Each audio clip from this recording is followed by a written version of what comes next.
हरि ओम श्री गुरुभ्यो नमः हरि ओम।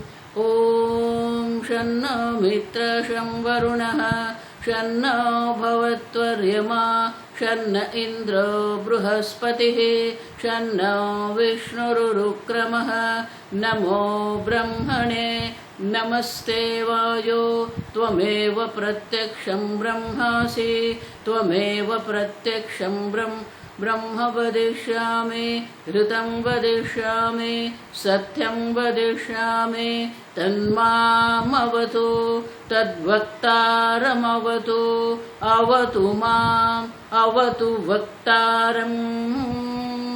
ओम शांति शांति शांतिः। सदाशिवसमारम्भां शङ्कराचार्यमध्यमाम् अस्मदाचार्यपर्यन्तां वन्दे गुरुपरम्परां।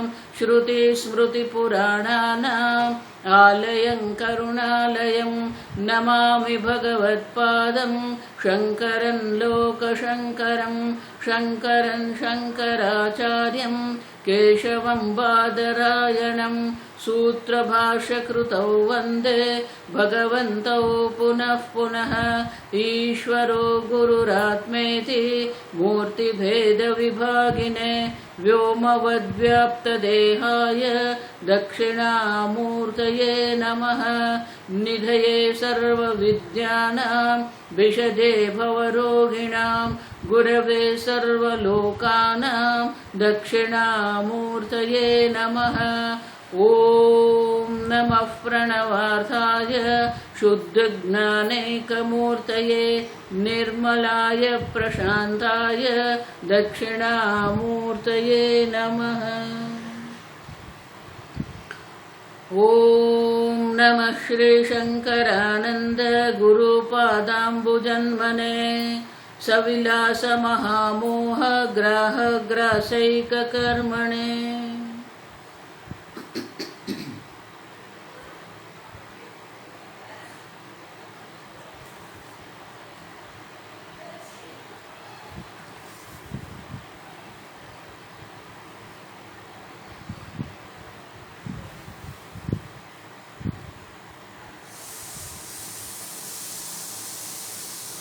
ध्यान क्या है? तो ध्यान हमने देखा कि ध्यान सकर्मक धातु है। अब जब वो सकर्मक है तो तीन बात आएगी, ध्याता, ध्यान और ध्येय। और कल जो मैंने बताया कि 5वें अध्याय के अंतिम 3 श्लोक जो है वो ध्यान के लिए, ध्यान का संक्षेप में बहुत संक्षेप में अगर आपको जानना है कि ध्याता कौन है, ध्येय क्या है, ध्यान की प्रक्रिया क्या है, तो ये 5वें अध्याय के अंतिम श्लोक में हमें मिलते हैं। तो हम ये 3 श्लोक आज देखेंगे, क्योंकि ध्यान दीप प्रकरण में भारती तीर्थ मुनि हम बहुत सुंदर एक ध्यान के बारे में और ध्यान से कैसे हम एकाग्रता प्राप्त करें, कैसे हम अपरोक्ष ज्ञान में हमारी निष्ठा प्राप्त करें, उनके लिए बहुत सुंदर दृष्टांत के द्वारा वो हमें समझाएंगे। लेकिन उसके पहले ध्यान क्या है वो भी हमारे मन में स्पष्ट रहना चाहिए। तो इसके लिए पहले हम ये 5वें अध्याय के 3 श्लोक जो है वो पहले हम पढ़ेंगे, उनका अध्ययन करेंगे। तो पहला हम श्लोक पढ़ते हैं।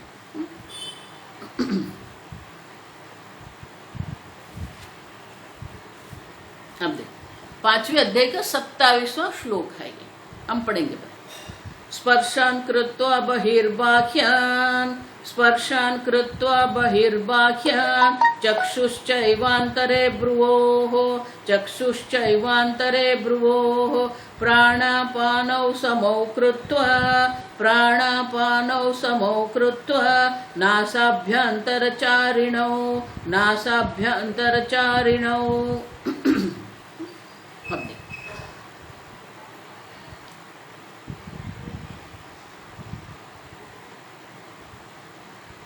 ध्यान की प्रक्रिया क्या है। देखो ध्यान क्या है पहले हमें दर्शाते हैं।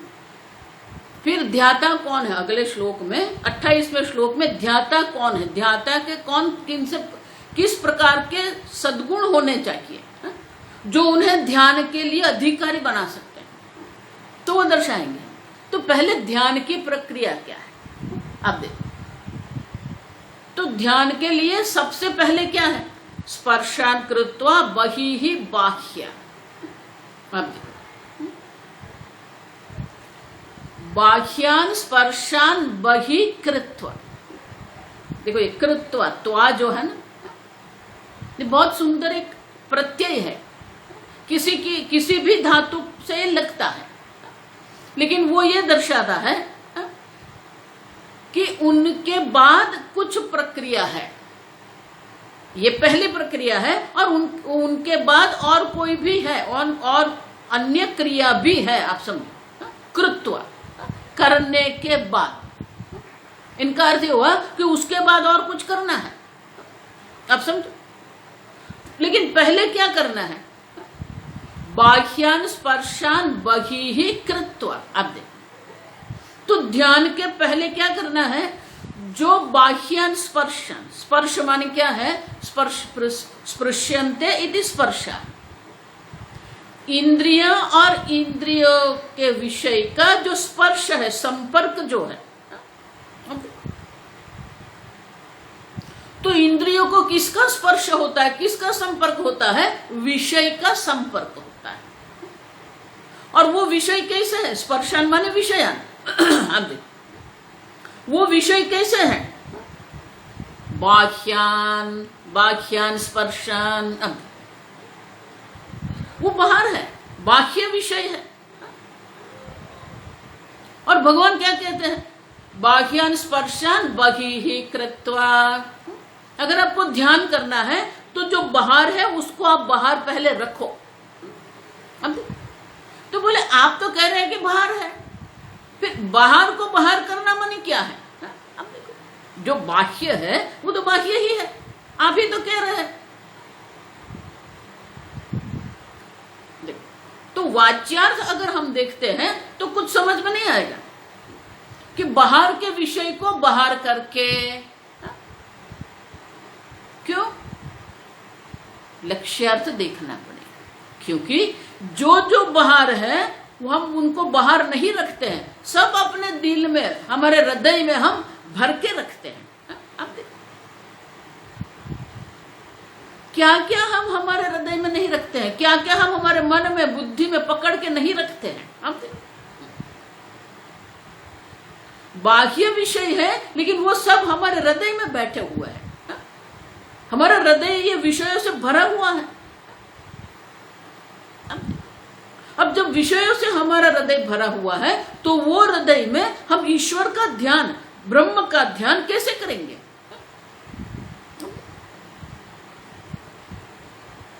वृंदावन में ऐसे कहते हैं कि एक भक्त वृंदावन गया, भक्ति बढ़िया करता था, लेकिन ये संसार की भी बहुत सारी आसक्ति लेके बैठा था। तो एक बार ऐसे बोल दिया, भगवान एक बार तो मेरे हृदय में आ जाइए, एक बार मेरे हृदय में दर्शन करवा दो। तो भगवान ने कहा पहले तेरा हृदय खाली तो कर तू। हम इतना भर के रखते, हमारे दो मन है। आप समझो, एक चेतन मन है, चेतन मन जो अभी आप सुन रहे हो मुझे, वो चेतन मन है। लेकिन दूसरा अचेतन, अप्रबुद्ध मन है, अनकॉन्शियस कहते हैं उसको।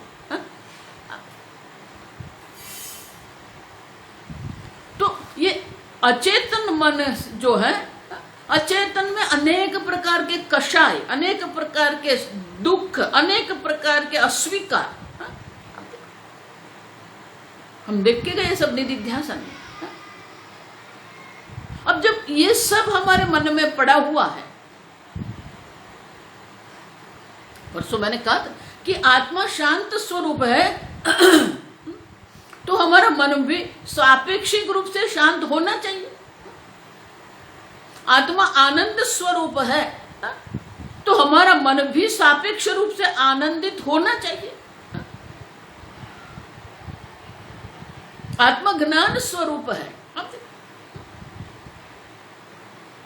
तो हमारे मन में भी वो ज्ञान का प्रकाश होना चाहिए ना। फिर मूढ़ता है, मोह है, आसक्ति, ये पकड़ के हम बैठे हैं। अब सब इसलिए कल कहा ना कि तीसरे अध्याय में भगवान स्पष्ट रूप से कहते हैं कि बाहर से तो भौतिक रूप से त्याग करके आप बैठ जाएंगे। इंद्रियाणि संयम्य आस्ते मनसा स्मरण। आप देखो, इंद्रियों के विषयों का त्याग कर दिया आपने, लेकिन मन में जो ये विषय पड़े हुए हैं, उनके प्रति जो हमारे मन में आसक्ति पड़ी हुई है, उनका क्या करेंगे? और इसलिए भगवान क्या कहते हैं? मनसा स्मरण। मन में, मन के द्वारा ये विषयों का स्मरण करते हुए अगर कोई बैठा है तो बाहर से तो ऐसा लगेगा हाँ साधु महात्मा है, ध्यान कर रहे हैं। अब लेकिन मन से तो अनेक प्रकार के विषयों के प्रति रुचि है।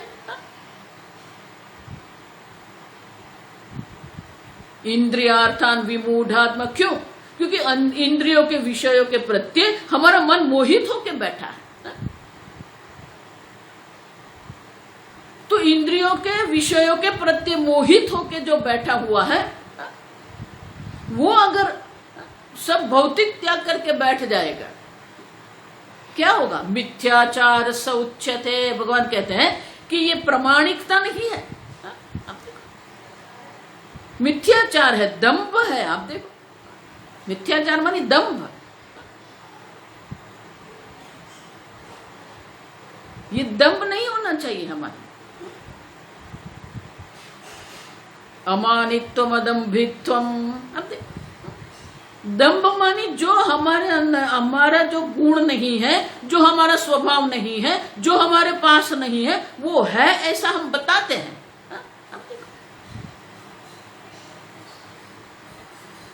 और इसीलिए भगवान कह रहे हैं कि आपने अपने हृदय में बहुत कुछ भर के रखा है, पहले उसको बाहर करो। बहिकृत्व। अचेतन मन में, अप्रबुद्ध मन जो हमारा है, उसमें भी बहुत कुछ है। बचपन से, बाल्य अवस्था से बहुत कुछ हमारे हृदय में पड़ा हुआ है। अनेक प्रकार की जो हमारी इच्छा, अपूर्त इच्छा जो हमारी है। बाल्य अवस्था में किसी ने हमारा अपमान करके दिया, किसी ने हमारी अवगणना करके, वो सब दुख हमारे हृदय में पड़ा, उसको कषाय कहते हैं। आप सोच रहे हैं कि आप चेतन मन से ये जगत का व्यवहार कर रहे हैं, चेतन मन से आपका कोई व्यवहार नहीं हो रहा है। आप ठीक से समझना, आपका जो अचेतन मन है, अप्रबुद्ध मन जो है, वो आपका नियंत्रण करता है। आपके एक एक निश्चय, आपका एक एक कर्म, उनका नियंत्रण वो कर रहा है। और अगर मनोविज्ञान की दृष्टि से अगर हम देखते हैं, तो वो तो कहते हैं जब तक हम 4 या 5 वर्ष के होते हैं, उस वक्त में ये अचेतन मन बन जाता है। फिर उसमें अब हमारे जो कुछ भी है, वो अंदर संग्रह होता रहता है। आप समझो, संचित होता है। और वो जब आप ध्यान करते हो ना, तो ये सब बाहर निकलता है। देखो, ये समुद्र मंथन जो है ना, ये समुद्र मंथन अगर आप देखते हो, तो समुद्र मंथन वो भी आपके मन का मंथन ही है। आपका मन जो है, वो मन का मंथन करना पड़ेगा।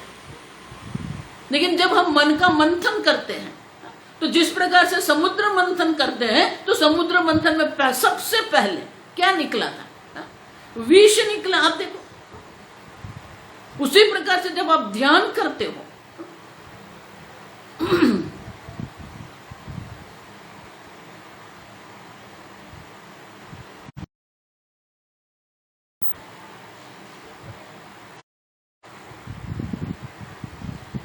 तो जब हम ध्यान करते हैं, कई लोग ऐसे हैं, कई साधक ऐसे हैं जो पहली बार ध्यान करते हैं ना, तो कभी अपने साथ बैठे नहीं है वो। बाल्य अवस्था हम बहिर्मुख जीवन जीते रहते हैं। ध्यान की अगर एक बहुत सर्वसामान्य व्याख्या अगर आपको देखनी है तो दो ही व्याख्या है। स्वामी जी हमेशा ये कहते थे, ध्यान मेडिटेशन माने क्या है? You give an appointment to yourself. आप अपने साथ बैठो, या तो फिर आप ईश्वर के सामीप्य में बैठिए, ईश्वर से अपॉइंटमेंट ले। तो जब आप अपने आप का सामना करते हैं ना, तो प्रारंभ में तो बहुत अच्छा लगता है, मन शांत है। लेकिन जैसे ही आपका मन शांत होगा, ये जो अप्रबुद्ध मन में पड़ा हुआ है सब निकलता है, बहुत कुछ याद आता है। कई बार ध्यान में ऐसा होता है कि जब हम ध्यान करते हैं तो हमें ऐसा भी लगेगा कि पूरा ये जो हमारा शरीर जो है वो बहुत ही भारी हो गया, लोहे की तरह भारी हो गया। अब देखो क्यों? क्योंकि ये सब जो अप्रबुद्ध मन में पड़ा हुआ है वो निकलता है। तो एक एक करके गौड़पादाचार्य जी मांडव्य के उपनिषद में भी ये कहते हैं, जब निधिध्यासन हम करते हैं तो ध्यान में सबसे प्रथम जो हमारा विक्षेप आता है वो विक्षेप है लय। क्योंकि हमारे मन को शांत बैठने की आदत नहीं है और कुछ ना कुछ करते रहते हैं।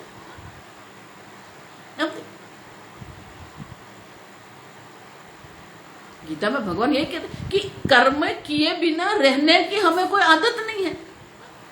और एक ही एक अवस्था है जहां पर हम कुछ कर्म नहीं करते और वो निद्रा है।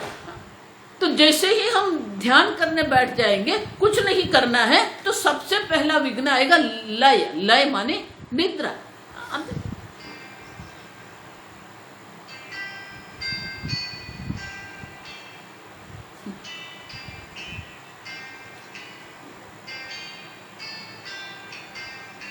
हमारा मन जो है वो निद्राधीन हो जाता है।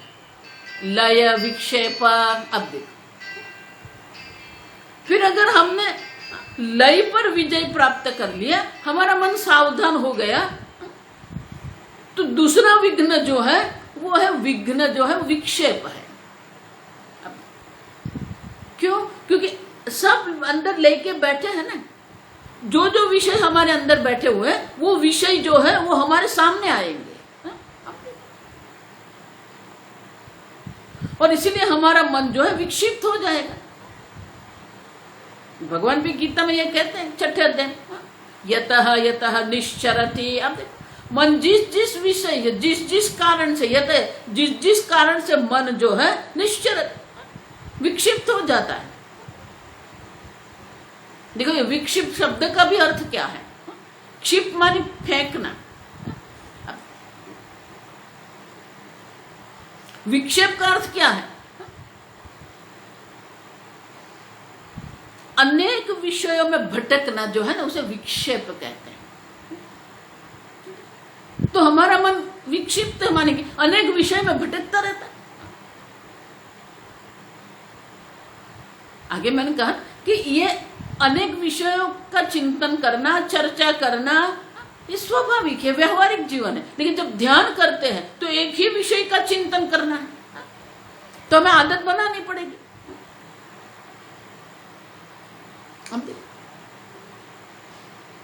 और अन्य विषय जो है, जो हमारे ध्यान के विषय से जो अन्य है, उन सबको हमें बाहर करना पड़ेगा। आप समझो ये ठीक से, क्योंकि बहुत कुछ ऐसा है जो हम करना चाहते थे लेकिन नहीं कर सके। और जब हम ध्यान करने बैठते हैं तो यार, अरे उससे बात करनी थी मुझे, परसों बात करना था, नहीं हुआ बात। या तो कुछ भूतकाल का आ जाएगा, या तो कोई भविष्य काल का है। हाँ, कल वो इंटरव्यू में जाना है, वो क्या पूछेंगे मुझे, नौकरी मिल जाए तो अच्छा है। अब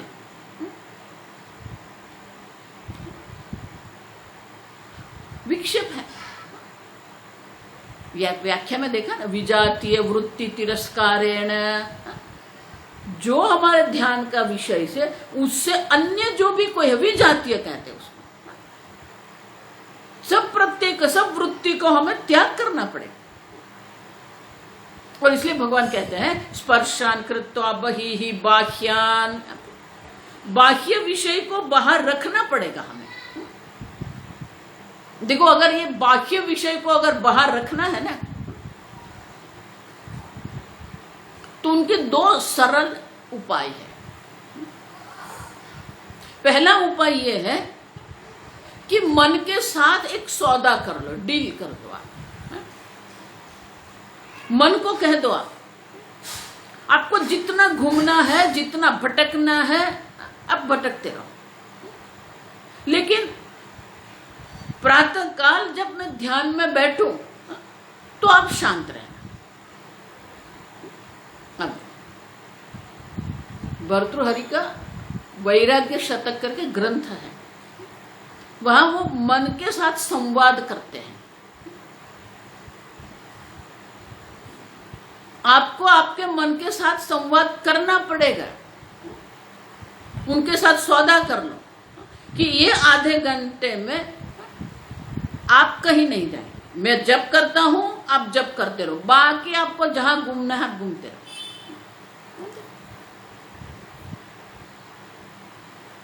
आप सुन, क्योंकि मन को ऐसा लगता है कि ये अनेक विषयों में भटकना वही आनंद वो देख रहा है, आपको भी वहां ही आनंद दिख रहा है।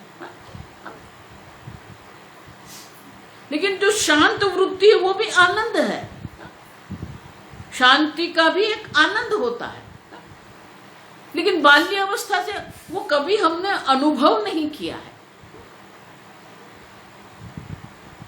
और इसीलिए मन को कहना पड़ता है कि विषय में ही आनंद नहीं है, विषय के बिना भी, बाह्य विषय के बिना भी हम शांत और आनंदित रह सकते हैं। देखो, इसलिए मैंने कहा कि निद्रा भी हमें उपदेश देती है कि जगत की कोई वस्तु वहां पर नहीं है, देश नहीं है, काल नहीं है, परिवार नहीं है, संपत्ति नहीं है, सत्ता नहीं, कुछ भी नहीं है, फिर भी आप निद्रा में क्या है, सुखेन मया निद्रा अनुभूयते। आप देखो, आपके निद्रा आपको उपदेश दे रही है कि इसके बिना भी आप सुखी रह सकते हैं। निद्रा अगर आप ठीक से समझते हो तो ये जगत के प्रति आपकी जो पराधीनता है ना, वो छूट जाएगी। इनके बिना भी मैं आनंद में रह सकता हूं। बहुत लोगों को मैं जानती हूं, एक ही स्थान पर रहे, उसी स्थान पर उनका जन्म हुआ, उसी स्थान पर वो पूरा जीवन रहते हैं, तो उनके मन में एक आदत बन जाती है। तो अन्य स्थान पर अगर जाना होता है तो वो बहुत विक्षिप्त हो जाते हैं। अब सब विक्षिप्त होने की आवश्यकता नहीं। एक देश में, एक काल में, अन्य देश में अगर हम जाते, इतने असुरक्षित हो जाते हैं वो लोग। अब भोजन जो है, अन्य प्रकार के भोजन है, अन्य प्रकार के व्यवहार है, अन्य प्रकार की भाषा है सब। देखो, इसलिए यात्रा भी आवश्यक है। साधना की दृष्टि से अगर आप देखते हैं तो यात्रा भी आवश्यक है। आजकल की यात्रा नहीं, हेलीकॉप्टर में दर्शन करके आ गए, ये नहीं। प्राचीन काल में जो यात्रा होती थी ना, वो पैदल जाते थे। अब आप जिस नगर में रहते हैं वहां से अगर आप पैदल कैलाश मानसरोवर जाएंगे, आप पैदल केदारनाथ, बद्रीनाथ जाएंगे, क्या होगा? मार्ग में अनेक प्रकार के लोग आपको मिलेंगे, अनेक प्रकार के देश मिलेंगे, अनेक प्रकार की ऋतुआं होगी, अनेक प्रकार के व्यवहार होगा, अनेक प्रकार के भोजन मिलेंगे आपको। तो इस प्रकार के भी लोग हैं, इस प्रकार की भी भाषा है, इस प्रकार का व्यवहार भी है, इस प्रकार का भोजन भी है। आप देखो,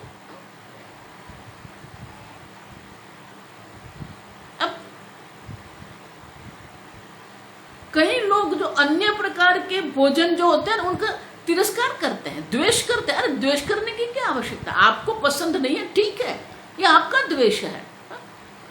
आपके द्वेष के कारण अन्य प्रकार का भोजन या अन्य प्रकार के वस्त्र अयोग्य नहीं बन जाते हैं। अब देखो, तो हमारे मन में जो संकुचितता जो है ना, अल्पता जो है, यात्रा हम करेंगे, अनेक प्रकार के लोग को हम मिलते हैं। केदारनाथ अगर यहां से आप पैदल नहीं जाएंगे, गौरी कुंड से केदारनाथ आप पैदल जाइए, कितने प्रकार के यात्री आपको मिलेंगे। वृद्ध मिलेंगे, बालक मिलेंगे। आप देखो, वो भी मनुष्य है, वो भी भगवान के भक्त हैं। अब समझो, बाह्य स्पर्शान बहिकृत्व मानी बाहर ही करना नहीं है।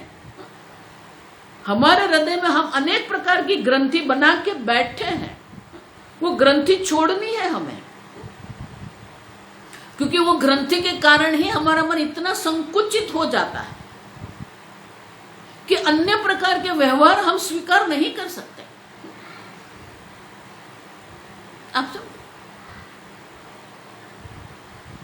तो हमारे मन को विस्तृत करना पड़ेगा। स्वामी जी इसलिए कहते थे कि मात्र आपकी वाणी से ही विक्षेप होता है ऐसा नहीं है, हिंसा होती है ऐसा नहीं है।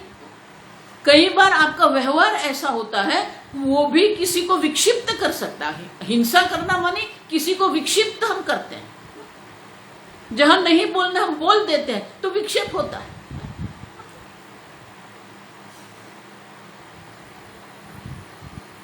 और इसीलिए ये हमारे मन में जो हम पकड़ के बैठे हैं ना, सब छोड़ना पड़ेगा। योग्य अयोग्य, भला बुरा, आप देखो, जो जो ग्रंथि हमने बना के रखी है, सब ग्रंथि छोड़नी पड़ेगी। मात्र बाहर नहीं करना है, जो जो हमारे मन में हम पकड़ के बैठे हैं, छोड़ दो सब। देखो, मैं हमेशा एक ही दृष्टांत देती हूं, आपकी उपाधि देखो, आपका शरीर देखिए। आपका शरीर जो है ना, अब जो भी भोजन करते हैं 24 घंटे में निकल जाता है। जिसका काम है उसको पकड़ लिया, बाकी को छोड़ दिया। अब देखो, अब जितना पानी पीते हैं निकल गए। अब देखो, शरीर भी कह रहा है पकड़ने में आनंद नहीं है, छोड़ने में आनंद है। आपका हाथ देखो, कर्म इंद्रिय। मैं आपको अगर बहुत सुंदर कमल का पुष्प मैं आपको दे दूं, आप हाथ में पकड़ेंगे, आप कितने समय तक वो पकड़ के रखेंगे? आप अधिक से अधिक आप 15 मिनट, 20 मिनट, आधा घंटा तक ये पकड़ के रखेंगे। अगर आप भी छोड़ना नहीं चाहते हो, फिर भी आपका हाथ उसको छोड़ देगा, छूट जाएगा। उसको कहते हैं, आप नहीं छोड़ेंगे लेकिन हाथ छोड़ देगा, छूट जाएगा। तो आपका हाथ आपको क्या कह रहा है? पकड़ने में आनंद है, छोड़ने में आनंद है। आपकी इंद्रिया के ज्ञान इंद्रिय क्या कहती है? एक ही को पकड़ के बैठना है कि नया नया ज्ञान जो आप प्राप्त करते हैं वो आनंद है। आपका मन आपको क्या कहता है? अब देखो, प्रत्येक क्षण नई वृत्ति उत्पन्न होती है, नया प्रत्यय बनता है। एक विषय को छोड़ के दूसरा विषय, छोड़ने में आनंद है। निद्रा भी कहती है छोड़ने में आनंद है, छोड़ने में ही सुरक्षा है। आप समझना,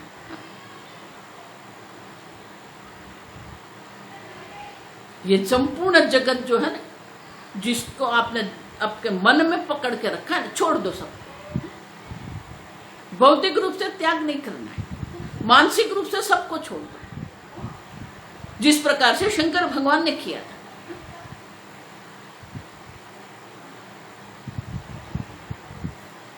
सती हट करके बैठ गई, आपके पिता के यहाँ यज्ञ है, जाना है मुझे।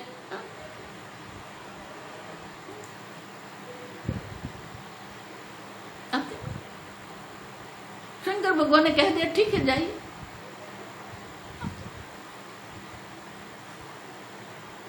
पकड़ने में दुख है, आप समझना, असुरक्षा है, त्याग में ही आनंद है। ध्यान का ये पहला सोपान है कि आप कितना छोड़ सकते हो, मानसिक रूप से आप कितना छोड़ सकते हो। देखो कल मैंने आपको दर्शा दिया है कि अगर आधा घंटा या 1 घंटा आपको ध्यान करना है तो बाकी का आपका दिन का जो समय जो है वो आप कैसे व्यतीत करते हो, वो भी इतना ही महत्व का है।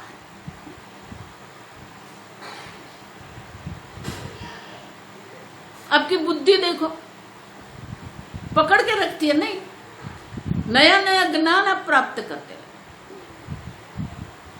आपकी स्मृति देखो, अगर मैं आपको पूछूं परसों क्या भोजन लिया था मध्याह्न को, अरे माता जी याद करना पड़ेगा, वो परसों क्या खाया था। तो आपकी बुद्धि कह रही है, आपकी स्मृति कह रही है, छोड़ दिया, छोड़ तो आप परिवार, स्त्री, धन, पुत्र, पत्नी, आप समझ। भगवान इसलिए कहते हैं जो बाहर है उसको बाहर कर दो, आधे घंटे के लिए तो छोड़ दो। अब जब जो वर्तमान में जो है ना आपकी बुद्धि, वो तो छोड़ दिया, लेकिन जब ध्यान में बैठते हैं ना तो भूतकाल को भी जो पकड़ के आप बैठे हैं वो सब बाहर आएगा, एक एक करके बाहर आएगा। आपको याद आएगा, हाँ मैं 10वीं कक्षा में पढ़ता था, वो दिवाली के दिन था, पिताजी ने मुझे नए वस्त्र नहीं दिए थे। बाकी की हर दिवाली पर आपको पिताजी ने दिए थे वो याद नहीं है, लेकिन जिस दिवाली को पिताजी ने आपको नया वस्त्र ने, वो आपको याद है, वो पकड़ के बैठे हैं।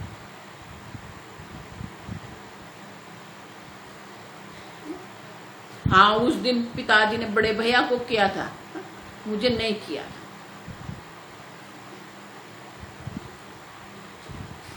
बहुत कुछ था, मेरी इच्छा तो ये करने की थी, मेरे ये नहीं हुआ।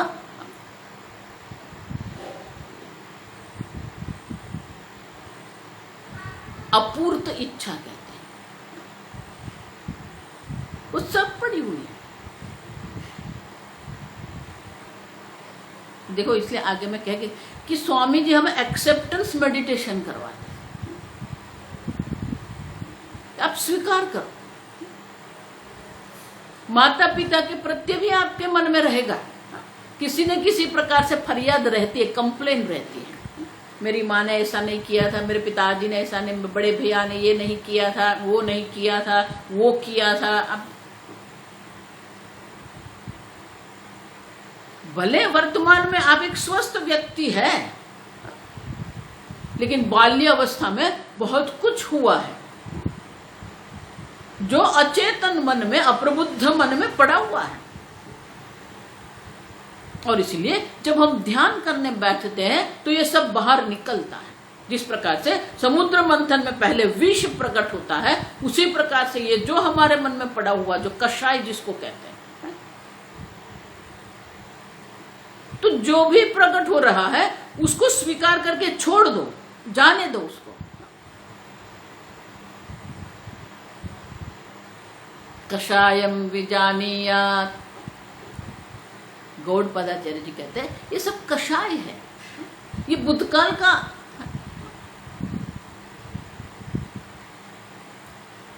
जाने दो उसको, लेट गो कहते हैं उसको, मनोविज्ञान की भाषा में उसको लेट गो कहते हैं। जो भी हमारे मन में आ रहा है उसको जाने दो, छोड़ दो। अब ये ध्यान की प्रक्रिया पहले बाहर करो, और अगर हो रहा है तो मन के साथ ये सौदा कर लो, आधा घंटा के लिए कुछ भी नहीं, 1 घंटे के लिए कुछ भी नहीं। ये पहला, 2 मैंने कहा ना, पहला है आपके मन के साथ सौदा करना है। दूसरे को कहते हैं ऑटो सजेशंस। आपके मन को एक सूचना दे दो कि इतने बजे से इतने बजे जो है ध्यान करना है। तो आपके मन में अगर ये सूचना बैठ गई ना, तो अगर आप 7 बजे ध्यान करते हैं या 6 बजे आप ध्यान करते हैं और आपके मन में ये सूचना अगर बैठ गई है ना, तो आपका मन ही आपको याद दिलाएगा 6 बज गए, चलो। उनको घड़ी देखने की आवश्यकता नहीं आपके मन को, आप समझ।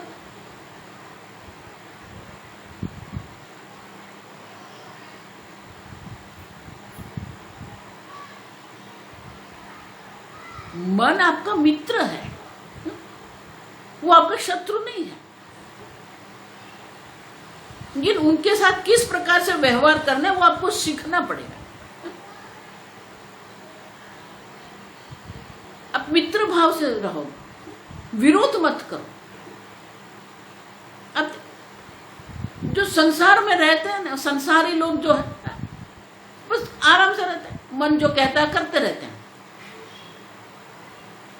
वही लोग जब साधक बनते हैं ना, तो उन लोगों को सबसे पहले जो विरोध होता है वो अपने मन का विरोध करते हैं। वो लोग, स्वामी जी मेरा मन ऐसा है, स्वामी जी मेरा मन नहीं मानता है, स्वामी जी मुझे क्रोध आता है। अब देखो, तो हमारे मन का विरोध करते हैं।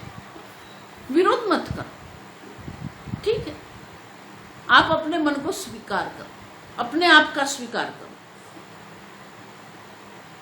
आत्मस्वीकार होना चाहिए, आत्मसम्मान होना चाहिए।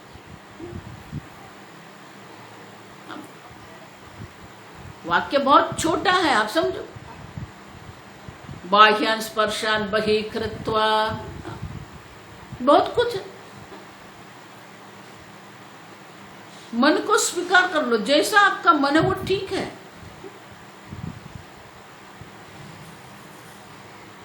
जो निकल रहा है उससे निकलने दो।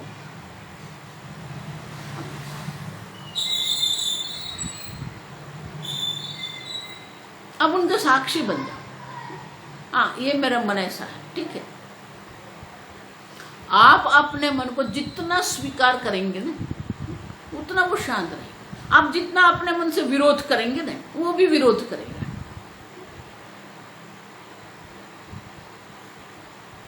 तो पहले आप समय निश्चित कर लो,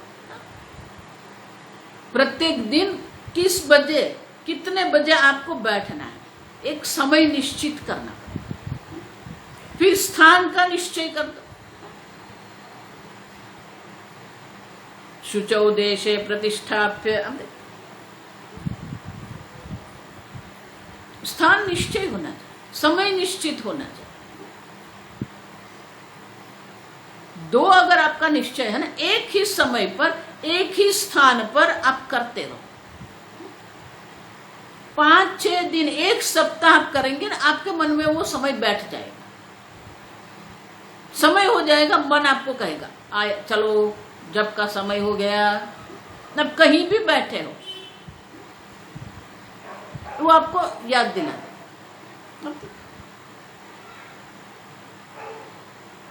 तो ऐसा नहीं है कि मन को ध्यान अच्छा नहीं लगता है, मन को भी ध्यान करना अच्छा लगता है।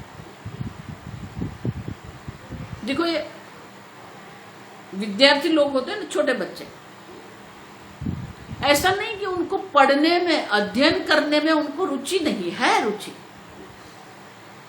नया नया जानना तो उनके लिए बहुत ही उत्साहपूर्वक होता है, बहुत एक्साइटिंग रहते हैं। लेकिन जिस पद्धति से हम पढ़ा रहे हैं ना, आजकल जो ये हो रहा है, हमारी पद्धति योग्य नहीं है। उनको तो नए नए जानने का बहुत अच्छा लगता है। बाल्यावस्था से आप देखो, जब से वो बोलना प्रारंभ कर देते हैं, वो पूछते हैं मम्मी ये क्या है, ये क्या है, जानना है उसे। तो उनके मन में तो जिज्ञासा पड़ी हुई है, लेकिन हमारी पद्धति ठीक नहीं है। अभी भी मन वही है, आप समझना। मन में इतनी कुतूहलता होती है, मन में इतनी जिज्ञासा होती है, मन को ये सब अच्छा लगता है। तो पहले अपने मन को मित्र बना दो। वो मित्र बनाने के लिए ये जो कुछ आपने अंदर भर के रखा है ना, सबको बाहर कर दो। एक बार ये सब बाहर हो जाएगा, फिर आप देखेंगे आप है और आपका मन है, आनंद ही आनंद है। शांत वृत्ति का आनंद उसको कहते हैं।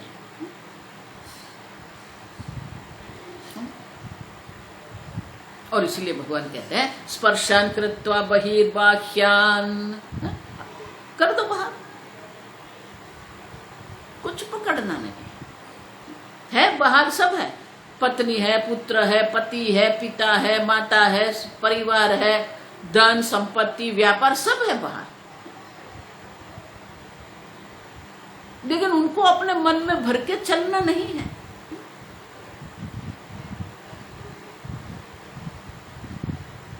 सीधे शब्द में कहते हैं जो जहां है वहां उसको छोड़ दो, लेकिन हम नहीं छोड़ सकते।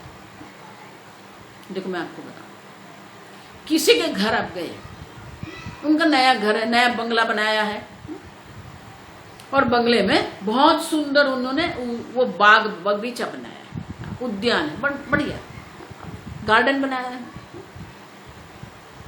और बहुत सारे फूल है, पुष्प है। आपके घर में भी है छोटा सा,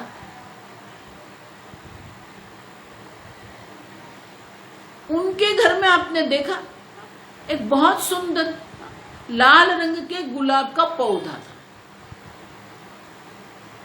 आप आए, क्या करके रखा, वो लेके आए आपके मन में, क्यों? उनके घर वो लाल रंग का गुलाब का पौधा था ना, बहुत बढ़िया था। मैंने उनको पूछा कौन सी नर्सरी से लाए, हमें भी लाना है। तो वो गुलाब का पौधा वहां नहीं छोड़ के आए, आप आपके मन में लेके आए। ऐसे छोटे छोटे अगर आप सोचेंगे ना, तो आपको समझ में आएगा कि आप कितनी वस्तु आप आपके मन में भर के रखते हैं। और जब तक वो गुलाब का पौधा आपके गार्डन में नहीं आएगा, वो आपके मन में रहेगा। और ऐसे कितना भर के रखा है। देखो, इसके लिए एक बहुत सुंदर छोटी सी कथा है। एक महात्मा थे, नगर के बाहर नदी किनारे आश्रम बना के रहते थे। उनके 2 शिष्य थे, और ये भोजन की खटपट नहीं करना है, और इसलिए क्या करते थे, भिक्षाटन करते थे। पहले अपने आप जाके ले आते थे। 5 घर में आप जाइए, भिक्षान देहि भगवती, आप दे, जो मिला वो ले आना और भोजन कर लेना। अब 2 शिष्य आ गए तो दोनों शिष्यों को वो भेजते थे, वो स्वयं नहीं जाते थे। अब दोनों जाते थे, अलग अलग 5 घर में जाके जो मिला वो ले आते थे, और वो दोनों यहाँ ले आते थे, गुरुजी को परोसते थे, गुरुजी भोजन कर लेते, बाद में ये दोनों भी कर लेते। तो ये उनका नित्य क्रम था। तो एक दिन प्रातः काल का जो अध्ययन करना था, वो अध्ययन पाठ सब हो गया। अब दोनों निकले भिक्षा लेने। भिक्षा लेके जब आ रहे थे, वो नदी किनारा था, तो गांव की कोई स्त्री जो थी, वो कपड़े धो रही थी। तो वो पत्थर पर बैठ के धो रही थी। अब उसका पैर फिसल गया। उसी वक्त ये 2 ब्रह्मचारी जो है वहां से जा रहे थे। जब पैर फिसला, तो वो जो स्त्री थी उसके मुख से चीस निकल गई, बचाओ बचाओ बचाओ। ये दोनों ब्रह्मचारी थे। गुरुजी ने कहा था स्त्री का स्पर्श नहीं करना है।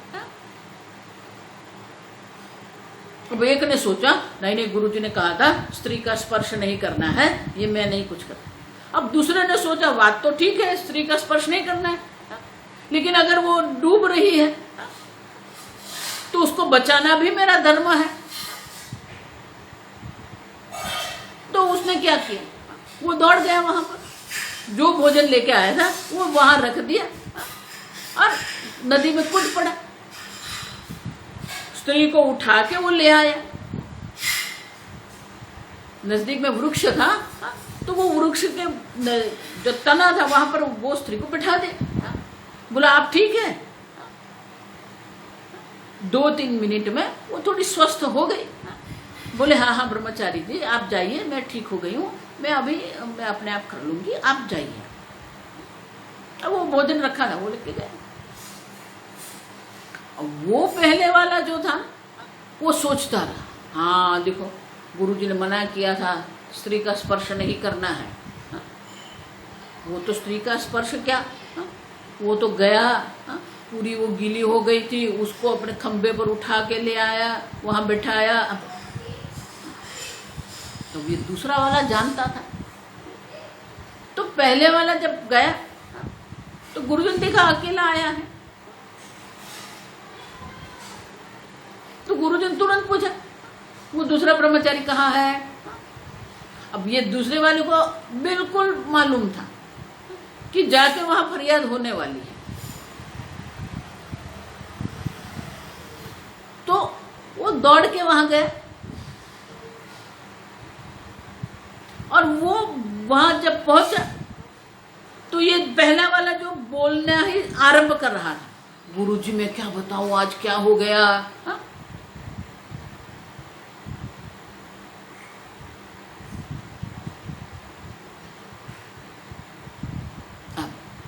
अब वो आरंभ करे ना, उसके पहले दूसरा पहुंच गया वहां पर। तो दूसरे ने ये वाक्य बोल दिया, गुरुजी मैं तो उनको वहां बिठा के आया, ये तो यहां लेके आया।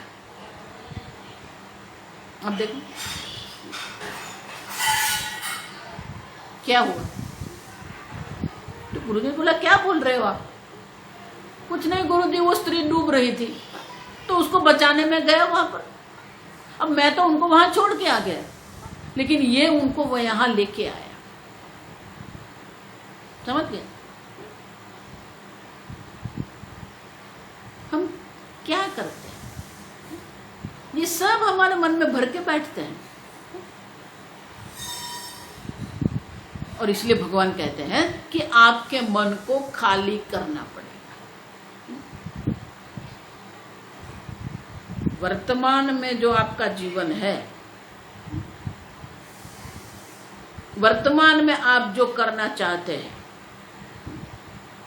उनके लिए भूतकाल में जो कुछ भी हो गया है उनको छोड़ना पड़ेगा।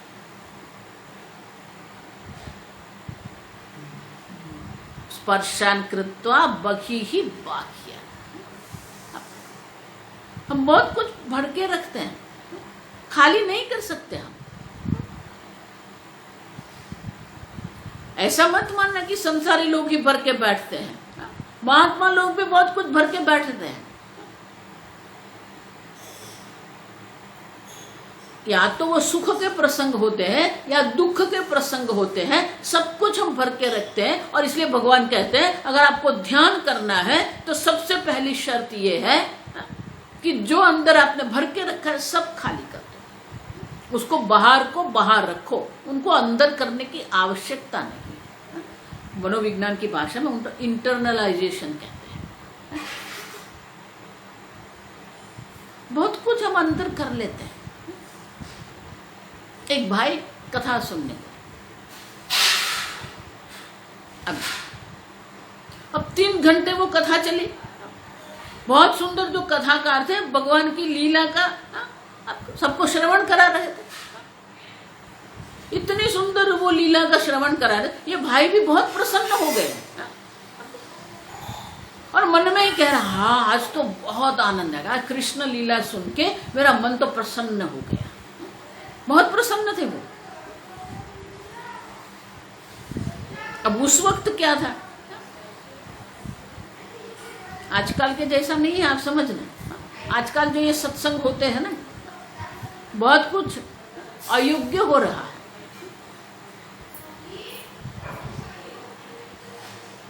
अब बड़े बड़े हॉल में ये सब महात्मा सत्संग करते हैं, सब चप्पल पहन के, बूट पहन के ही जाते, वहां बूट पहन के बैठते और फिर वेदांत सुनते, भागवत सुनते हैं।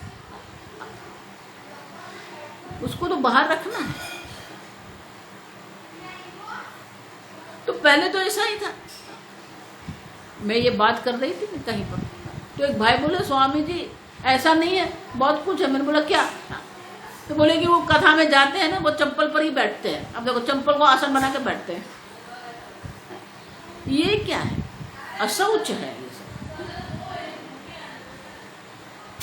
अगर आपने चप्पल को पकड़ा है तो पहले हाथ धोना पड़ेगा। पहले सब बाहर रखते थे। तो जो कथा सुनने आए थे, जो श्रोता जन थे, सबके चप्पल बाहर थे।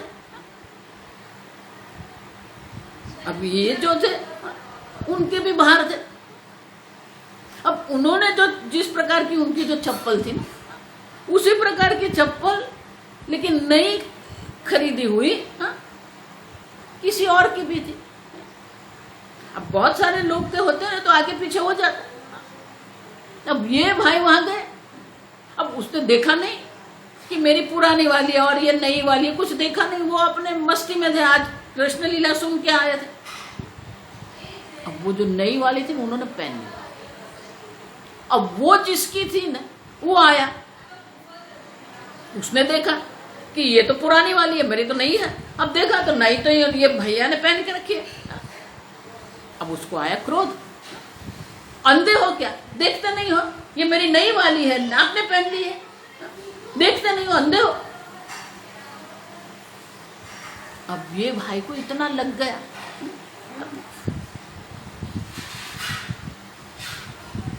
चप्पल नई निकाल दी, अपनी पुरानी पहन के चल गए। अब जब यहां से आप देखो, कथा के मंडप के बाहर आए, यहां से चल के अपने घर तक वो गए, क्या चिंतन करेंगे? कृष्ण लीला का चिंतन करेंगे। हाँ? अब उसने मुझे अंधा कहा, मैं अंधा तो हो जाती है किसी से भी। तो पूरे रास्ते में वो क्या चिंतन करते रहे? कृष्ण लीला का चिंतन किया। नहीं, अब घर में भी जब वो जाते ना, पत्नी समझ जाती है। ये सब पत्नी बहुत चालाक होती है, आप समझो। उनको मुख देख के उनको समझ में आ गया। बोला क्या हुआ? अरे क्या हुआ? वो जो अंधा कह दिया उसने, मैं अंधा थोड़ा हूं। अरे थोड़ा ये संध्या काल था तो उसकी नई वाली मैंने पहन दी और मुझे पता नहीं चला, तो उसमें इतना बड़ा मुझे तो डांट दिया उसने। अब देखो, ऐसी छोटी छोटी बात जो है ना, हम हमारे मन में भर के रखते हैं। उस दिन उसने मुझे डांटा था, उस दिन मुझे ऐसा किया था, उसने मेरे साथ इतना अयोग्य व्यवहार किया था, है? अब वो भूतकाल है। 3 घंटे कृष्ण लीला का आनंद लिया, और ये 2 वाक्य जो थे, वो 2 वाक्य ने 3 घंटे की कृष्ण लीला को समाप्त कर दिया। समझ रहे? ऐसी बहुत सारी कथा मैं आपको कह सकती हूँ। और इसलिए भगवान कहते हैं बाह्य स्पर्शान बहिकृत। जो बाहर है उसको बाहर रखने का आप सीख लो। किसी को अंदर करने की आवश्यकता नहीं है, किसी को आपके हृदय में।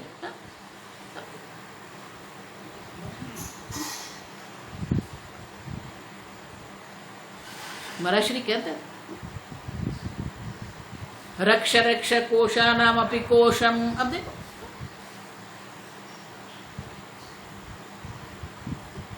जो निधि है, भंडार है, सब भंडारों में जो सबसे श्रेष्ठ भंडार जो है उनकी रक्षा करो। रक्ष रक्ष कोशानाम अपि कोशम हृदयम। आप देखो, आपके हृदय की आप रक्षा करो।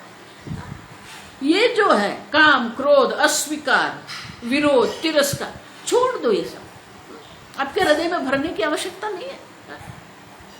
महाराज श्री हमेशा ये कहते हैं, रक्ष रक्ष कोशानाम अपि कोशम हृदयम। क्यों?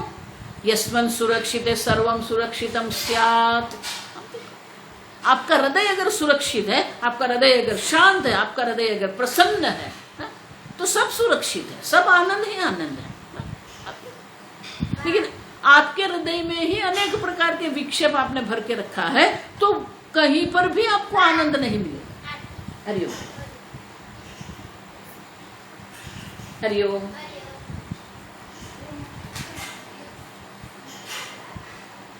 आरती लेके आते।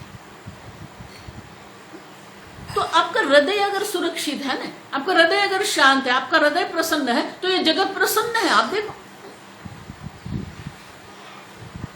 सबसे पहले ये सीखना है कि आप प्रसन्न रहो।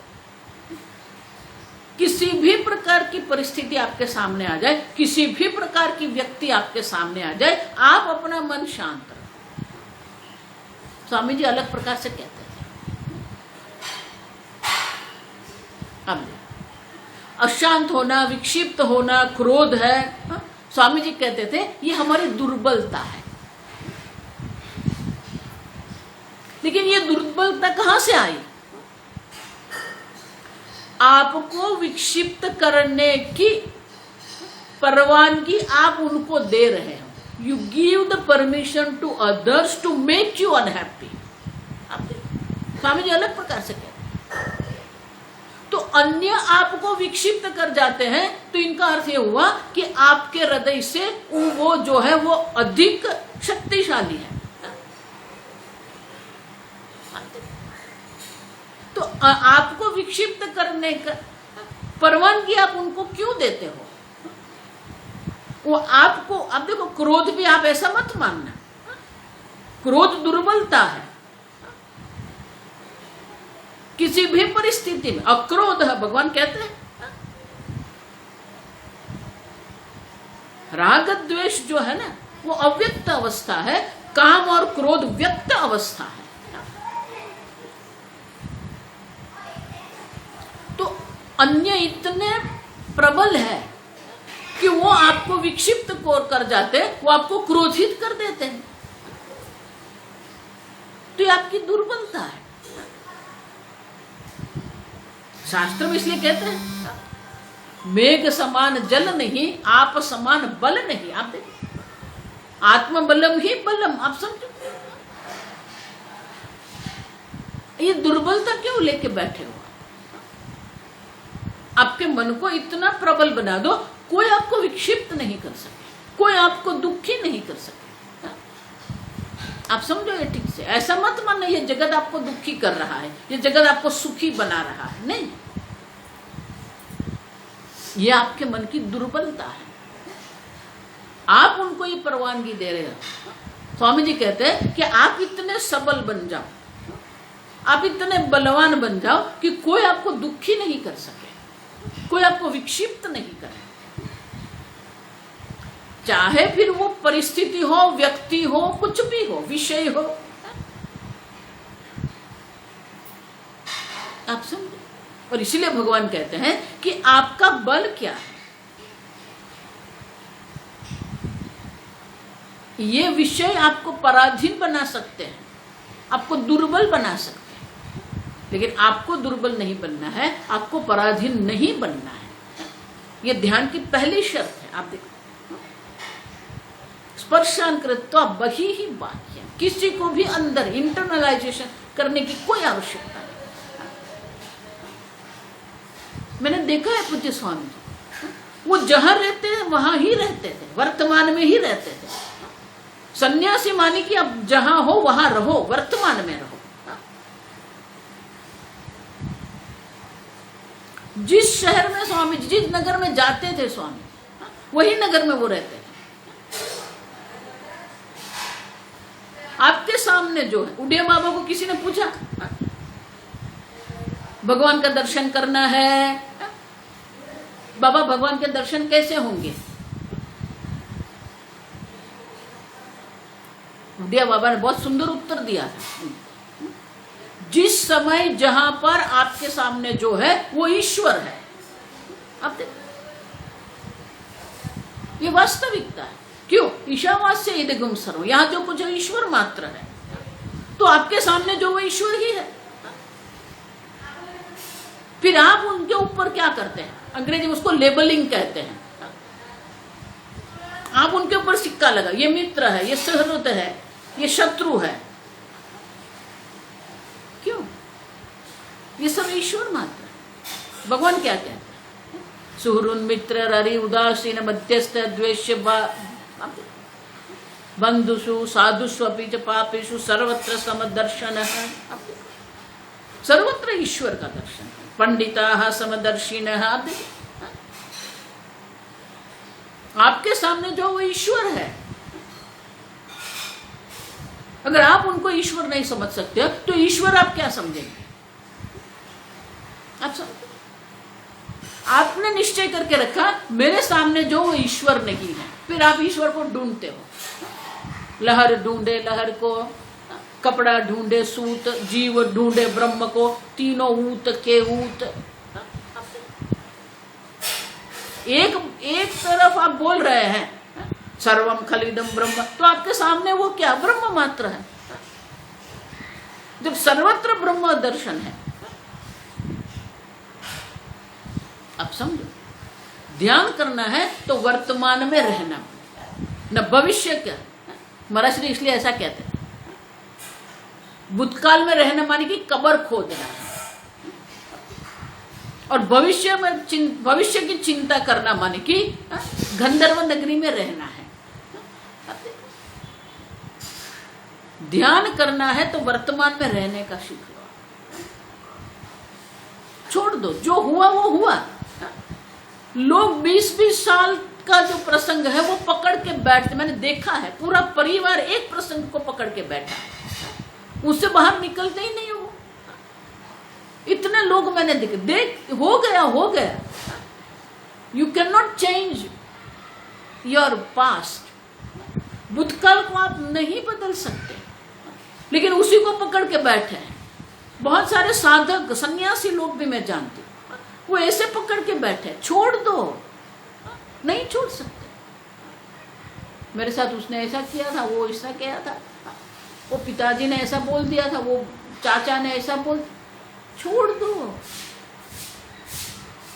अब काल जो है वो प्रवाह है,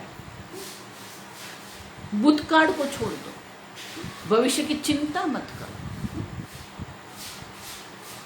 आप समझो ठीक से।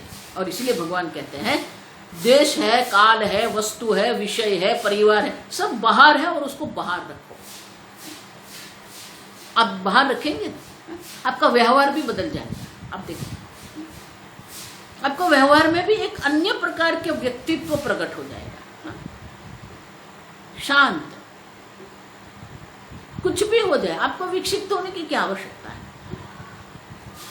कुछ भी हो जाए, आपको क्रोध करने की क्या आवश्यकता है? आदत बन जाती है। अभी मैं मनुस्मृति का अध्ययन कर रही थी, तो वो कहते हैं ये व्यसन है, क्रोध व्यसन है। आप देखो, काम व्यसन है, और क्रोध व्यसन के कारण क्या क्या और व्यसन होते हैं वो दर्शाते हैं। आप देखो, वाग्दन, आपकी वाणी में भी वो प्रकट होता है, आपके व्यवहार में, आपकी आंख में, आपके मुख पर, ये सब प्रकट होता है। तो आप क्रोध के अधीन क्यों रहते हो? आप काम के अधीन क्यों रहते हो? तयोहो वशम न आगच्छेत्, भगवान कहते उनके वश में नहीं रहना है। और इसीलिए भगवान कहते हैं जो बाहर है उसे बाहर रखने का आप सीख लो, उसको अंदर करने की कोई आवश्यकता नहीं है, और उनके अधीन होने की भी हमें कोई आवश्यकता नहीं। जब इस प्रकार से आप बाहर रखने का सीख जाएंगे ना, तो आप ध्यान के लिए तैयार हैं। और कुछ क्या ध्यान की क्रिया में करना है भगवान दर्शाते हैं, कल देखिए। ओम स्वस्ति प्रजाभ्यः परिपालयन्तां न्यायेन मार्गेण महिं महिषाः गोब्राह्मणेभ्यः शुभमस्तु नित्यं। लोका समस्ता सुखिनो भवन्तु। काले वर्षतु पर्जन्यः। पृथिवी सस्यशालिनी।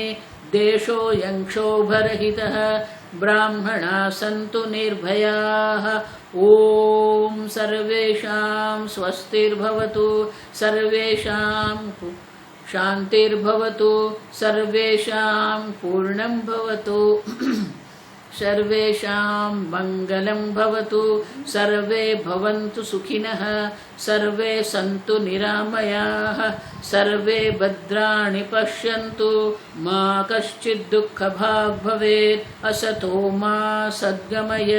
तमसो मा ज्योतिर्गमय। मृत्योर्मा अमृतङ्गमय। ॐ पूर्णमदः पूर्णमिदं पूर्णात् पूर्णमुदच्यते। पूर्णस्य पूर्णमादाय पूर्णमेवावशिष्यते।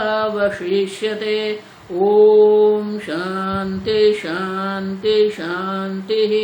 हरिः ॐ श्री गुरुभ्यो नमः। हरिः ॐ। हरिओम। आज नवरात्रि का अंतिम दिन है। कल विजयादशमी है।